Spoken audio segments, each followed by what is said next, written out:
Warning, this video does contain spoilers for the Five Nights at Freddy's movie. If you wish not to be spoiled by the Five Nights at Freddy's the movie, I suggest you get off the video now, as this video will most likely talk about elements from the movie as well as plot twists from the movie. So if you have not watched it, get off the video now. Then you can come back when you have watched the movie.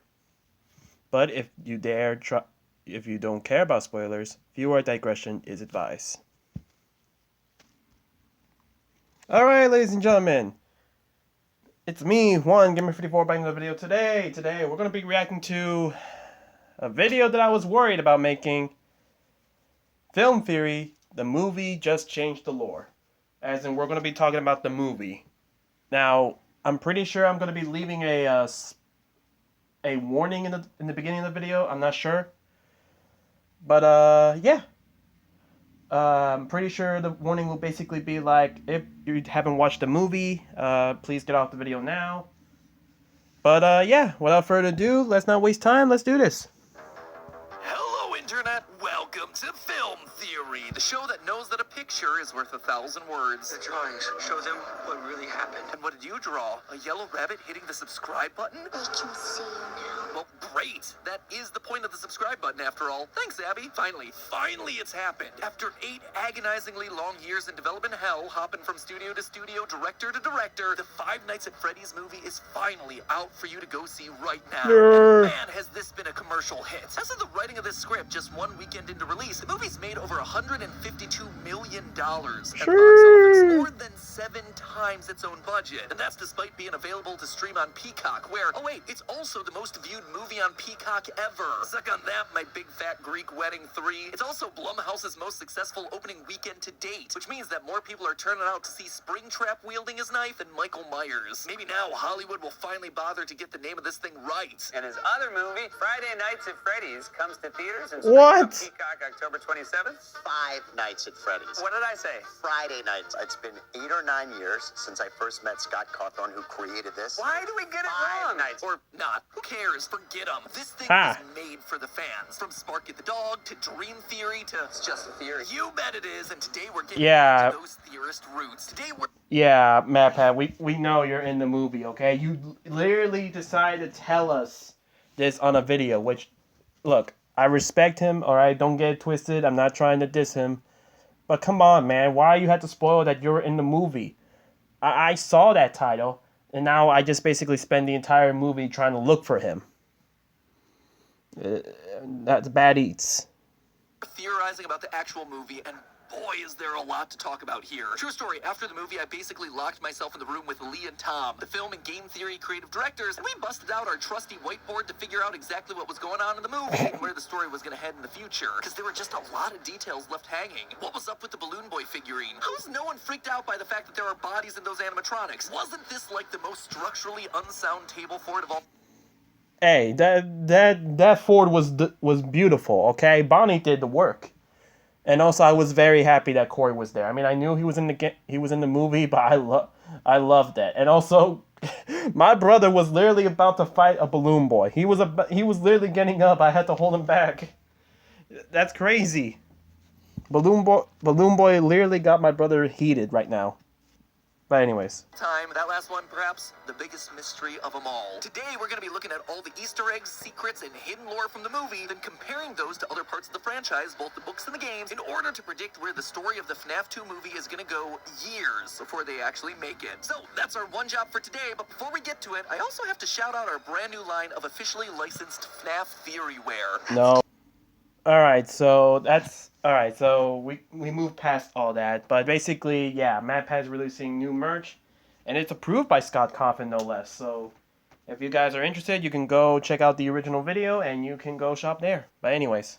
Out that we already do have some vague idea where the sequel's gonna head. In an interview with Variety, FNAF director Emma Tammy explained that the first movie was tied to the first game, so a second film would likely tie into a second game. Which, kinda goes without saying, but also should probably make our lives easy, right? Yeah, not quite. As we mentioned in our first prediction theory, the strategy for the movieverse seems to be taking iconic bits and pieces from across the entire franchise, games, books, fan theories, even hoaxes, and distilling it all down into the most recognizable version of FNAF there is. That's how we got Mike Schmidt from FNAF 1, hanging out with Vanessa from Security Breach, fighting Springtrap from FNAF 3, and saving Abby from getting stuck into a spring-locked version of Ella from the Silver Eyes novel, with an ending that was ripped straight out of the fourth closet. It is literally FNAF the smoothie. Everything dumped into a blender, chopped up, and then poured back out onto the big screen. So Okay. yeah, while it did follow the same broad strokes as the first game, Five Nights in the FNAF 1 pizzeria with ghost kids in suits, it is definitely not the same story. It's also important to note the changes to the story that have been added in. One example has to be the time that these movies take place. It's widely accepted that the FNAF 1 video game takes place somewhere around 1993. Yeah. Yet in this scene from the movie, we see a date on a security camera that reads April 6th, 2000, about 7 years later. Another big example, though we've long theorized that the story of the original FNAF games takes place in Utah, that is not the case in the film. In the film, during the scene where Aunt Jane is confronting Mike at Abby's school, her lawyer hands... Ooh, yeah, Aunt Jane. Whew. Aunt Jane. Woof, I tell you, I was heated. I was angry. All right, she made my blood pressure boil up. She made my anger level hit the meter like an alarming rate. Woo. Like some family court paperwork. If you pause and read the fine print on the documents, you'll find the URL mncourts.gov, which is the official website for the Minnesota judicial system. Additionally, we can see a phone number with the area code 651, which is connected to the St. Paul area and eastern suburbs of Minnesota. And get this, I kid you not, there's a small town in this area code named Afton. You can't make that up. Honestly, I wouldn't be surprised if Scott moved the entire movie to Minnesota just for that change alone. Lastly, there's also this decal on Vanessa's police cruiser, GFPD. PD stands for police department. Yeah. That part's pretty darn obvious. But then what about the GF? Well, honestly, that could stand for any city or township with those same initials, from Grand Forks to Glen Falls to Great Falls, but included in that list is Granite Falls, just 2 hours west of St. Paul, whose cop cars, at least according to the website, follow the exact same black and white color pattern that we see in the movie. Speaking of clues from the cars that are seen throughout the movie, we can also reasonably assume that Mike's brother Garrett was kidnapped in the early 80s, based on this shot from Mike's dream sequence. By taking the rear end of William Afton's car here and reverse image searching for it, we're able to identify this as a Ford Fairmont Futura. Specifically, the model is coming from between 1980 and 1983. You can immediately see the connections here between the vertical taillight design and the boxy body shape. But why then does that matter? Well, Mike's brother Garrett is likely the first child that Afton abducted and killed. In Mike's dream flashbacks, we very clearly see Garrett holding a toy airplane as he's being taken away in the back of Afton's car. And where do we see that airplane again? When Vanessa reveals Afton to be her father. She's holding the same airplane. That right there, that is cold. Gifting toys from your victims to your daughter. But not only is it gross, it's also helpful because it lets us put together a rough timeline. You see, Afton and Vanessa are clearly in a still operational pizzeria in this photograph, which means it had to have been taken before the other kids went missing, causing Freddy's to shut down. In other words, Garrett was the first of Afton's victims that we currently... Okay. All right. That's crazy, to say the least. That was crazy. know of. And that right there, that's important, because in the games, Afton's first victim, and the one most closely associated with his car, goes on to possess the puppet, a marionette-esque character oh, that serves right, as a yeah, protector the puppet. and guide to all the other spirit children. It's the first victim that gives gifts and gives life to the other animatronics after their murders. We see this possession happening in FNAF 6's security puppet minigame. Notice the tire tracks out there in the rain. We see the exact same event from a different angle in FNAF 2. Notice that cool purple car. From there, the rest of FNAF 2's hidden minigames then show us the puppet trying to protect the other dead children from Afton. And when it can't, the puppet decides to bring them to life in the form of animatronics. This is nostalgic. The robotic voice here is spelling out save them. Does it sound familiar? It should. That same robotic voice appears at the very end of the movie's credits. C-O-M-E-F-I.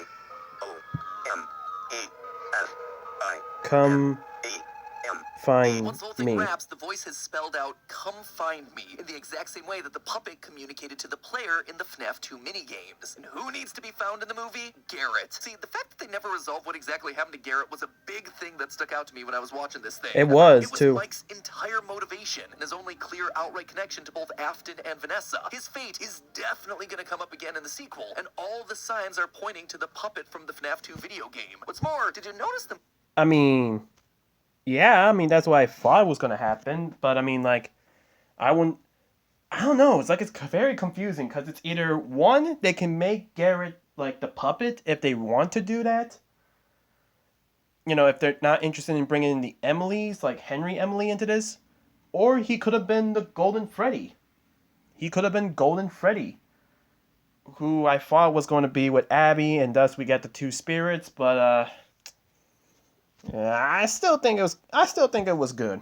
Music that was playing during that section, it's a music box. Another nod to the puppet, who in the games is kept calm by constantly winding a music box. In short, Garrett is possessing the puppet in this world, and here he is literally trying to tell Mike and the audience to come find him in the sequel. But stop for a minute and consider the method of Afton's crime here. It is different from all the rest. He's out in nature. He kidnaps Garrett and presumably leaves him alive longer than his normal victims. He keeps the kid's toy and then gives it to his daughter. They're even in a completely different state. Unlike the rest of Afton's crimes, where he just lures kids to the back of the pizzeria and kills them, here things feel premeditated. They feel personal. And that would align with both the games and the books, where Afton's first murder isn't just a random killing, it's targeted against one person, his business partner and the original builder of the animatronics, Henry. Small souls trapped in prisons of my making, now set to new purpose. A wound first inflicted on me, but then one that I let bleed out to cause all of this. In fact, in the novel trilogy, Afton does the exact same thing that he does in the movie. He kidnaps Henry's daughter, Charlie, before ultimately killing her. Basically, all signs point to Garrett not just being a random victim, but rather to him being the son of Afton's partner and rival, Henry, the man who helped Afton build all of the animatronics. See, as I was piecing together the details from the movie, I started to notice something. The Afton and Schmidt families from the movie seem awfully close to the family structures from the games, except in reverse. You see, in the game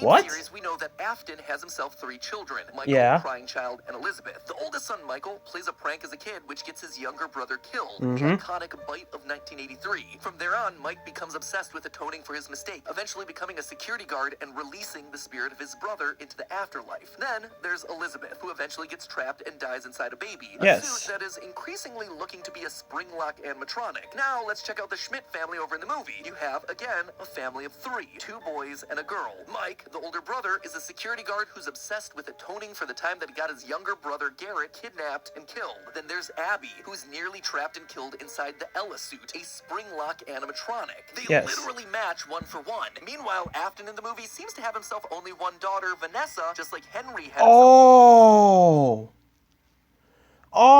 I didn't notice that. Oh, I didn't notice that at all. I just thought, dang. So what? Oh no.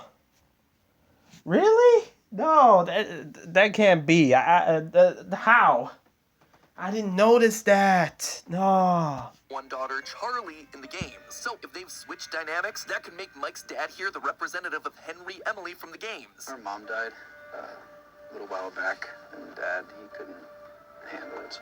They leave Mike's dad's fate vague. To me, looks like it was deliberately done in case they ever wanted to bring Mike's dad back into the story in a role similar to Henry's. But perhaps most interesting, kind of like FNAF 6. In the background of the employee training video, you can see a man who looks very similar to Mike's dad working on the animatronics, just like Henry would have done in the game's canon. This is also, as far as I can tell, an uncredited performance, but one look at Mike's dad, this guy from the training video, and the way that Henry's portrayed in places like the character encyclopedia, it shows a visual design connection between the 3 of them. But not only would this connection fit with the established game lore, it would also explain why William Afton recognizes Mike. Early in the movie, we see Afton have a moment of recognition when he reads Mike's last name. Mr. Michael. But according to U.S. Census data, there's around 166,000 people with the last name Schmidt here in the U.S. So either this is just a case of pure movie coincidence, or William recognizes not only the last name Schmidt, but Mike Schmidt specifically in the general age range that his partner's son would be. That's why he's so sure that this is someone from his past. More evidence for this? The fact that William knows that Mike has a brother without it ever being addressed. It's perfect. First I killed your brother, now I killed you. Sure, we can assume the spirit children told him. The little ones tell me you have a sister. Or maybe Vanessa, but that's a bit less satisfying than him just knowing and taking out his vendetta against every member of the Schmidt family. And for... Okay, yeah, that is true. I mean, William, for all intents and purposes, yeah, he kind of sounding like this crazy madman, the FNAF's Joker, but I usually think William Afton is a cold, calculating person.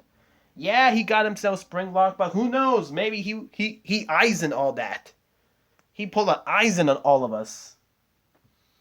But yeah, I always think of William Afton as smart. Cruel, yes, cruel. Heartless, but intelligent, to say the least, because he helps out with the animatronics. He helps make the animatronics, and he's a businessman. So I think it would be more better if he already knew.